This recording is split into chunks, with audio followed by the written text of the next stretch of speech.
I remember at the very beginning of basic training when all of our phones were taken away. I could just see the pain and the frustration in everyone's faces when something that they so deeply valued got taken away from them. And some people were so dramatic when this happened that it seemed like they were taking food away from someone that was starving.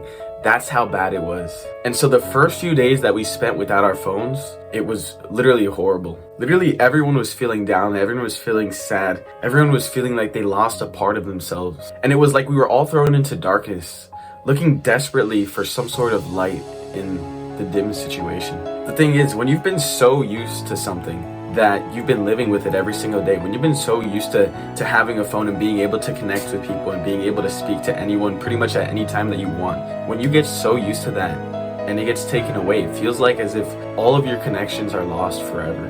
It feels like you have no connection to the outside world. And honestly, we didn't. But here's the thing.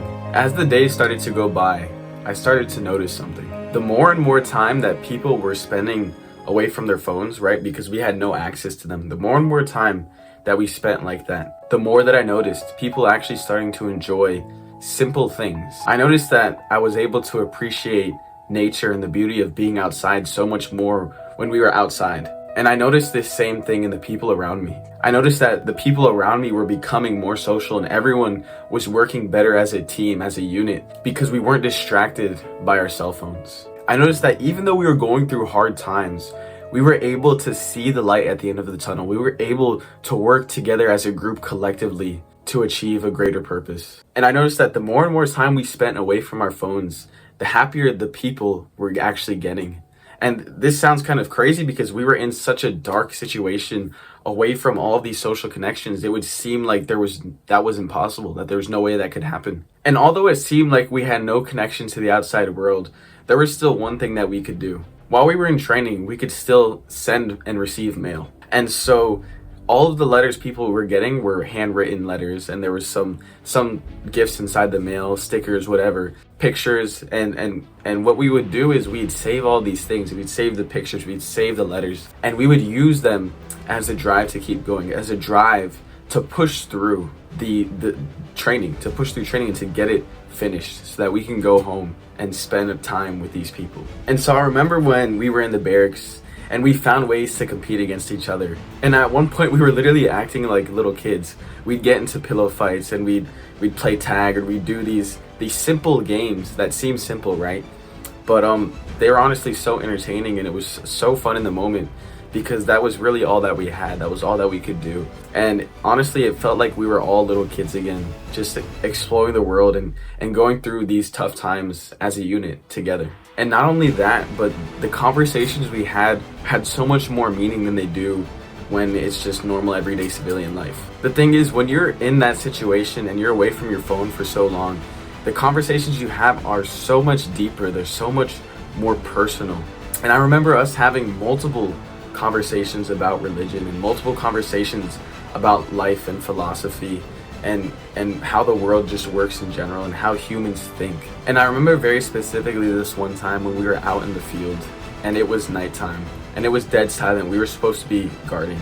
And although it was cold, freezing cold, and everyone was cold and no one was really enjoying that moment, when we looked up, I remember seeing thousands and thousands of stars. And I live in a city, so I'm not used to seeing that many stars at once. I could just see the awe in people's faces, in the other soldiers' faces when they looked up and saw such an amazing sight. And they were actually able to appreciate it because they didn't have cell phones. They weren't distracted, and they actually looked up and appreciated such a beautiful sight. And I remember the day that we finished with training and we got our phones back. And I remember the exact moment that I got my phone. And even though we haven't seen them for months, we honestly weren't even that excited that we got them. And sure, we used them when we made our calls and we texted all of our friends and stuff, but for that moment, it actually seemed like everyone had some sort of self-control when it came to their phones. And it seemed like they didn't even want to use it for that long. And so literally 5 or 10 minutes after we used our phones, we were back to talking and having these conversations, these deep conversations. And so I remember the moment that I walked outside after training and after seeing my family for the first time in months. And I felt literally no urge to look at my phone or to use my phone. I felt zero urge to do that because I was just so present in the moment, so present in the appreciation for the moment, and just taking all of that environment in. And it was on that cold December morning when the sun was still coming up that I realized that we don't even need cell phones to live. Sure, they're helpful, and sure, we can communicate with a lot of people, but we don't even need them. And I'm so grateful that I had that experience to be separated from my phone for so long. And it's honestly incredible the amount of peace and the amount of freedom that you can find from being separated from such a big distraction. And I remember the very first time that I was exposed back into the real civilian world, where I was going onto this airplane and we were boarding the airplane, and I went to go and find my seat, and I remember seeing literally like everyone on their cell phones, and it was like an eye-opener to me. Like, I was going back home and I was so aware of everything that was going on around me, and everyone else just kind of seemed distracted by their phone.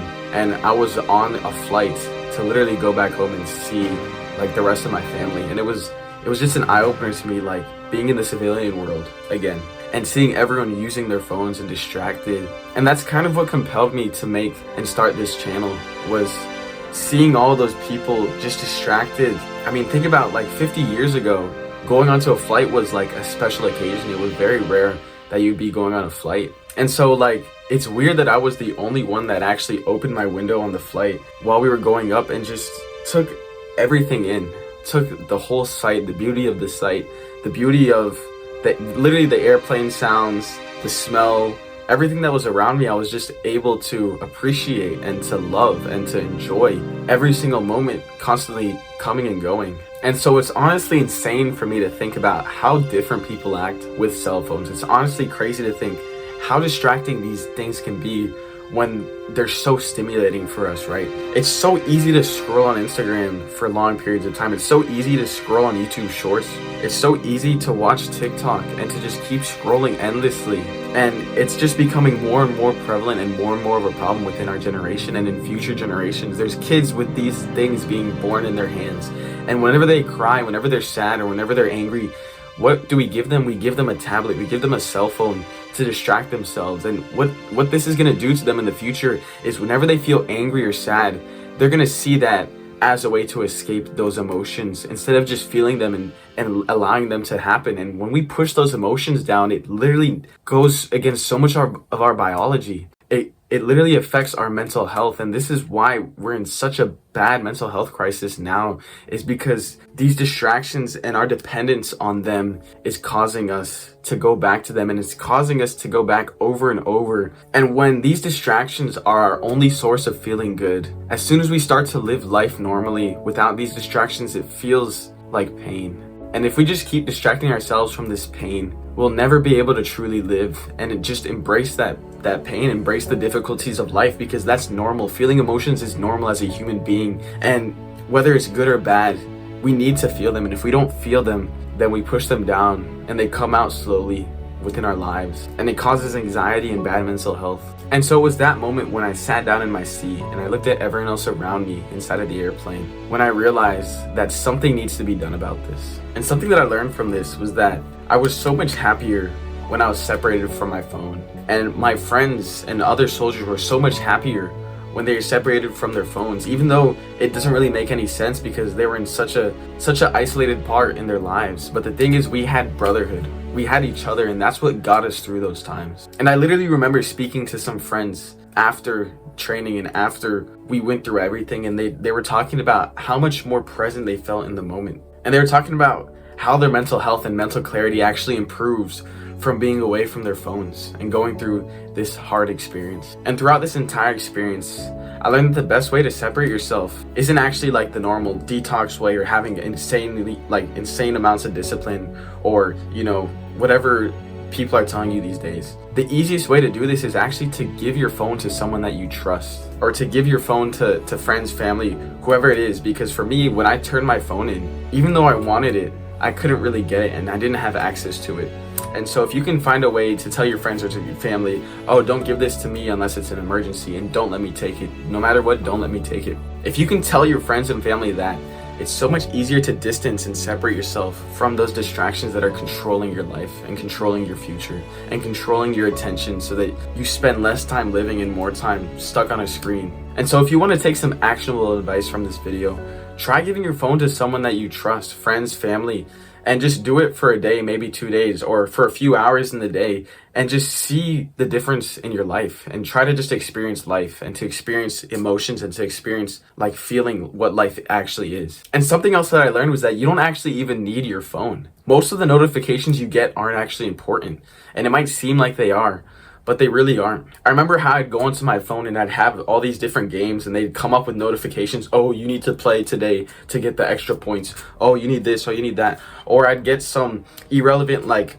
WhatsApp messages or spam messages from my texts, but I would always feel compelled to answer them because it was just like that addiction that was driving me. The addiction to feel like production or feel like I was doing something, when in reality, these notifications weren't doing anything for me. And so the thing is, when you separate yourself from your cell phone, the reason that you want to keep going back over and over again is because you have the fear of missing out on important information, fear of missing out on something that's important, right? And so a great way to control this is to have a very select period of time where you check your phone. And the honest truth is that most of the notifications you get aren't going to help you. They're just going to be distractions. They're just going to be useless information that you don't actually need. Like I said, if you can give it to a friend or family and tell them to guard it and to hold on to it for you while you detox, while you're working on yourself and working on separating yourself from your phone, I'm certain that they will understand and they will actually even want to help you. So literally start today and give your phone to a family or friend for a few hours and just see how it feels and notice how it feels and notice how you act differently.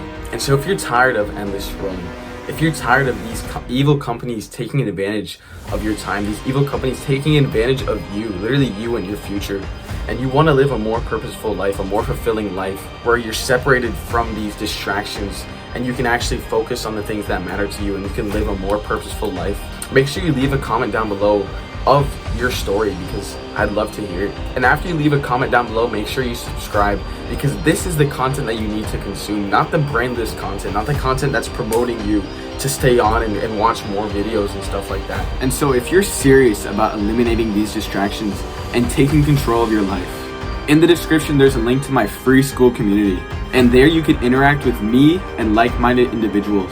And I'll also be releasing free courses that only people inside of that community can access.